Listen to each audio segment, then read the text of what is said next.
Untuk cara menanam lidah buaya ini ada beberapa hal yang perlu kita perhatikan, karena tanaman lidah buaya ini adalah jenis tanaman yang tidak membutuhkan terlalu banyak air kawan, karena ini berasal dari daerah gurun, jadi dia tidak terlalu banyak membutuhkan air.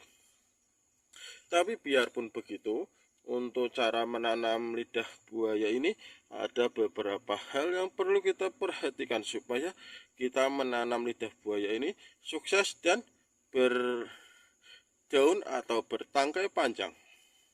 Yang perlu kita perhatikan yang pertama adalah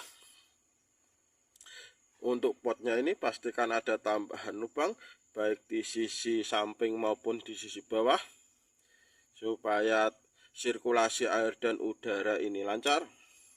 Terus yang kedua, pastikan media tanam ini cocok dengan kebutuhan dari tanaman lidah buaya ini, dimana untuk kebutuhan tanaman lidah buaya ini yang pertama adalah poros atau tidak terlalu lembab seperti yang saya jelaskan di awal tadi, karena ini adalah tanaman gurun, jadi dia tidak terlalu banyak membutuhkan air.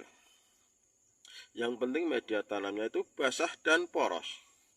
Terus yang kedua, supaya tanaman lidah buaya ini cepat tumbuh besar dan maksimal, pastikan media tanam dalam pot kita ini memenuhi unsur-unsur hara makro dan mikro yang dibutuhkan oleh tanaman lidah buayanya. Terus yang ketiga, karena tanaman lidah buaya ini gampang-gampang susah kawan, maksudnya itu untuk bertahan hidup ini sangat gampang sekali, tapi supaya bertahan hidup maksimal, maksudnya itu sampai batang atau tangkainya ini panjang atau besar, itu susah. Maka dari itu dalam menanam tanaman lidah buaya ini wajib kita perhatikan juga perawatannya, supaya perkembangan tanaman lidah buaya ini selalu maksimal. Dan perawatan yang pertama dan wajib kita perhatikan adalah media tanamnya kawan. Untuk media tanam, pastikan penyiramannya ini dilakukan apabila media tanamnya ini sudah kering kawan. Cara mengeceknya adalah kita bongkar media tanamnya ini setengah. Apabila di bagian setengah ke bawah ini sudah kering, berarti media tanamnya ini sudah kering dan sudah saatnya kita lakukan penyiraman. Apabila kita buka seperti ini, di sini itu masih basah, itu belum saatnya kita lakukan penyiraman kawan. Dan yang kedua, untuk perawatannya adalah bagaimana cara pemupukan tanaman lidah buaya ini. Karena tanaman lidah buaya ini 90% terdiri dari tangkai atau daun seperti ini kawan. Jadi pastikan untuk pemupukannya itu menggunakan pupuk daun. Pupuk daun di sini adalah maksudnya pupuk yang diaplikasikan dengan cara disemprot di bagian daun dan media tanamnya.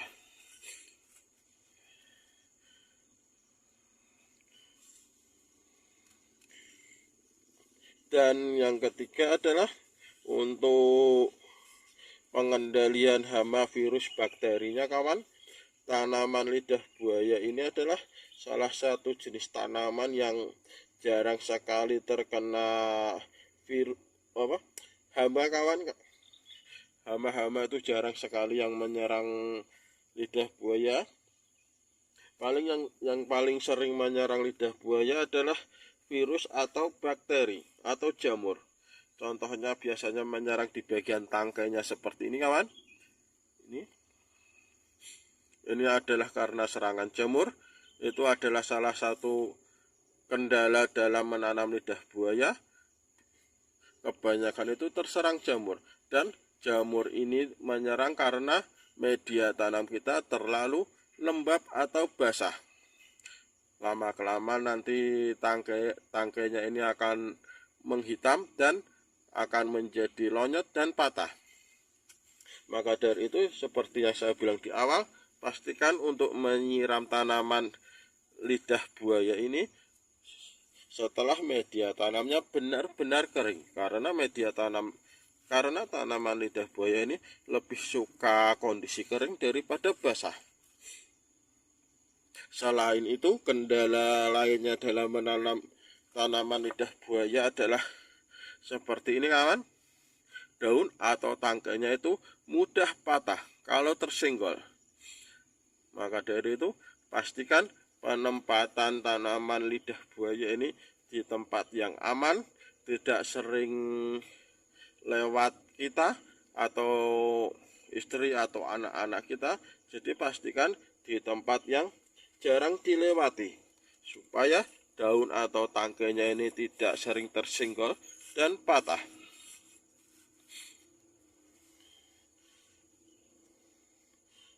Dan itulah faktor-faktor dalam menanam lidah buaya. Sekarang akan saya jelaskan manfaat lidah buaya ini. Manfaat lidah buaya ini banyak sekali, baik di sektor pertanian, baik di sektor makanan, baik di sektor kecantikan, baik di sektor pendidikan, dan lain sebagainya. Di sektor pertanian, tanaman lidah buaya ini adalah salah satu andalan saya dalam pembuatan POC atau pupuk organik cair, karena seperti yang saya bilang di awal, tanaman lidah buaya ini adalah sebagian besar komposisinya dari daun atau tangkainya ini. Jadi di daun atau tangkainya ini terkandung banyak sekali manfaat yang untuk pupuk daun. Selain itu, untuk sektor kuliner, tanaman lidah buaya ini sudah banyak dimanfaatkan untuk dibuat jeli kawan, atau es campur dan lain sebagainya. Karena untuk tanaman lidah buaya ini pun aslinya rasanya enak, tetapi untuk mengolah tanaman lidah buaya ini supaya sampai bisa dimakan itu harus benar-benar kita perhatikan. Karena kalau kita salah dalam memasaknya, nanti efek yang bisa kita rasakan adalah gatal-gatal. Apakah direbus dulu, apakah ditaruh di lemari es dulu, atau apa itu benar-benar kita perhatikan. Dan di sektor kecantikan, tanaman lidah buaya ini banyak sekali dimanfaatkan untuk bahan baku produk kecantikan. Selain itu, untuk sampo pun banyak yang mempunyai bahan dasar dari tanaman lidah buaya ini.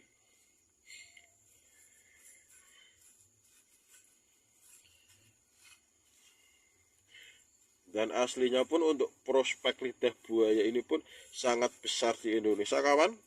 Ini pun kalau di pasar ekspor pun itu harganya lumayan dan masih laku, terutama kalau diekspor ke Timur Tengah. Dan itulah penjelasan saya mengenai cara menanam lidah buaya, disertai juga manfaatnya. Terima kasih sudah menonton. Wassalamualaikum warahmatullahi wabarakatuh.